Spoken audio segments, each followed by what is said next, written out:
The tape is still inside the machine. Someone rewound it after the police left. The red counter reads 0L317, 3 minutes and 17 seconds of a woman's voice begging someone named David to come home. The call was recorded on October 14, 1987. Margaret Ellison was found dead 3 days later in a drainage ditch off Route 12, 11 miles from her kitchen phone. She had made that recording on a Tuesday evening. Her husband David would later tell investigators she had been perfectly fine that morning. No note, no history of violence, no explanation. The recording remains, a mechanical ghost trapped in the tape, whispering into an empty room. Margaret Ellison was 44 years old in the autumn of 1987. She lived with her husband on a quiet cul-de-sac in Hartwell Township, Michigan, a town of 1,200 people, where the loudest noise on most nights was the freight train passing 3 blocks east at 2 a.m. She taught 3rd grade at Hartwell Elementary. She baked bread every Sunday. Her neighbors described her as unremarkable in the best way, the kind of person who showed up with casserole when someone was sick. On the evening of October 14th, she was alone. David was on a business trip in Columbus, Ohio. Their daughter Lisa was at university in Ann Arbor. The house at 418 Maple Drive held nothing unusual that Tuesday. No open windows, no forced doors, no sign that anything was wrong, except for a single phone message left at 9:47 p.m. on an answering machine that no one was home to hear. David Ellison returned from Columbus on Friday afternoon, October 16th. The first thing he noticed was the answering machine blinking. Red light, steady pulse. 4 messages accumulated over 4 days. He pressed play. The first 3 were mundane, a reminder from David's mother, a wrong number, a school fundraiser call. The 4th message stopped him in the hallway. A voice, his wife's voice, speaking in a register he had never heard before. Low, rushed, breathless. She said, "David, I need you. Something is here. I can hear it in the walls. Please come home. Please." The message ran 3 minutes and 17 seconds. David called the sheriff's office within the hour. He was not calling to report a disturbance. He was calling because Margaret had not been home since Wednesday, 2 days before her own voice was captured on that tape. Deputy Roy Casper arrived at 418 Maple Drive at 4:15 p.m. He listened to the message twice in David's kitchen. He noted the time stamp on the machine's display, 9:47 p.m., Tuesday, October 14th. He noted the time stamp on the police report filed by David's neighbor. Margaret Ellison was reported missing Wednesday morning at 7:40 a.m. That gave Margaret roughly 10 hours between the recording and her disappearance. 10 hours during which, according to the neighbor who found her car door open, she appeared calm, tidy, completely ordinary. Deputy Casper also noted something the answering machine's digital display did not automatically record: a faint background sound beneath Margaret's voice. Not wind, not a television, something rhythmic, like breathing that did not belong to her. The Michigan State Police Homicide Unit took over by Sunday. They found Margaret's body in a drainage ditch off Route 12, partially submerged in rainwater, 11 miles northeast of her home. No visible wounds, no signs of struggle. Toxicology results would later show no drugs, no alcohol, no foul play. The coroner ruled the cause of death undetermined.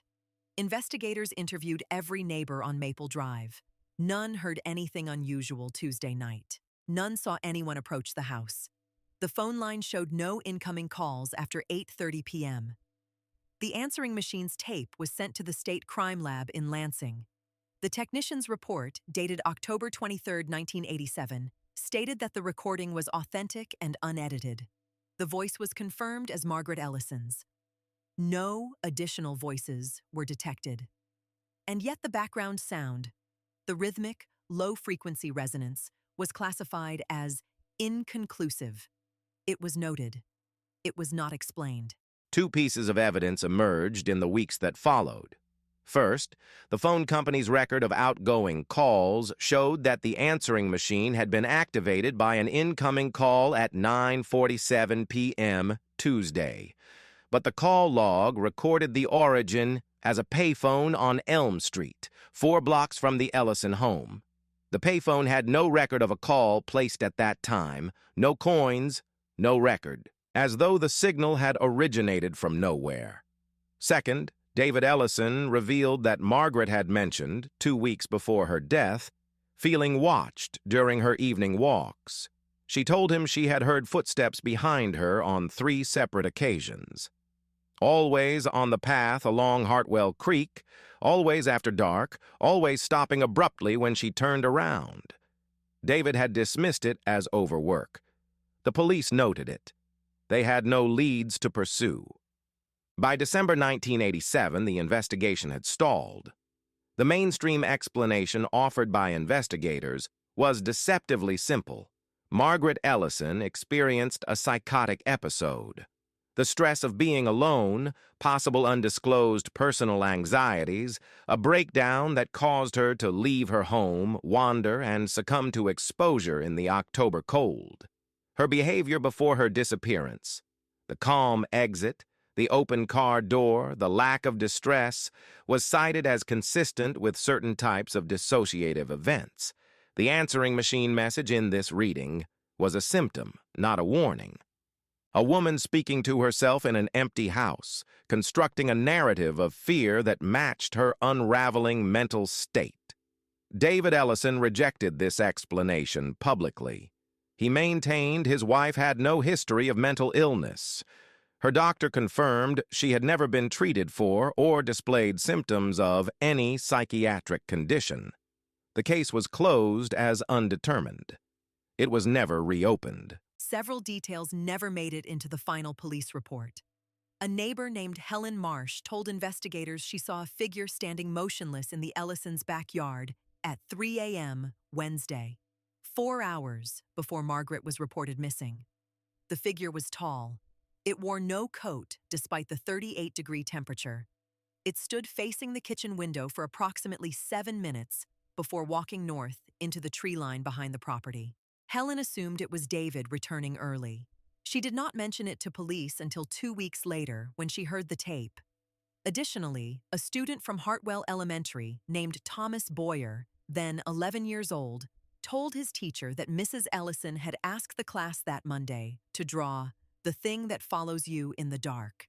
Most children drew shadows or monsters. Margaret Ellison's example drawing, shown to the class, was a tall, featureless figure standing at the edge of a doorway. She had been drawing that same figure for 3 days before October 14th. What if the recording was not made by Margaret Ellison? What if it was made for her? A message left in a place she would find it, planted there by something that knew she would need to hear those words before the night was over. The payphone anomaly, the impossible timestamp, the background breath that did not belong to her, these suggest the call did not originate from a person at all. Some researchers who have studied the case in the decades since propose a different interpretation. The message was not a warning Margaret gave. It was a warning she received, recorded not as her own voice, but spoken through her, by whatever stood in her backyard at 3 a.m. The machine caught not a woman calling for help. It caught something using her voice as a conduit, delivering a message it wanted preserved, a record left behind, not for David, but for whoever came after. 06:45. Airwait, Gaubers. Modern Echo plus, open question. Calm the tape from 418. Maple Drive was never made public. It was logged into evidence, cataloged, and quietly archived. The Ellison case files were partially declassified in 2003. The background sound from the recording was re-examined by an acoustic analyst in 2019. His report ran 3 pages. His conclusion was a single line. The resonance pattern is consistent with no known biological or mechanical source. No known source? Not no source. The machine still exists somewhere in a Michigan evidence warehouse. The tape inside it still holds 3 minutes and 17 seconds of a woman's voice, pleading with a man who was not there to hear it. Some questions do not answer themselves. They wait, patient, magnetic, precise, for someone to press play. Next episode, tease. Next on Phantom Atlas, a town in Vermont where every resident reported the same dream on the same night in 1952, a dream of a house with no doors. They found the house 3 days later. It had no doors. It had been empty for 40 years.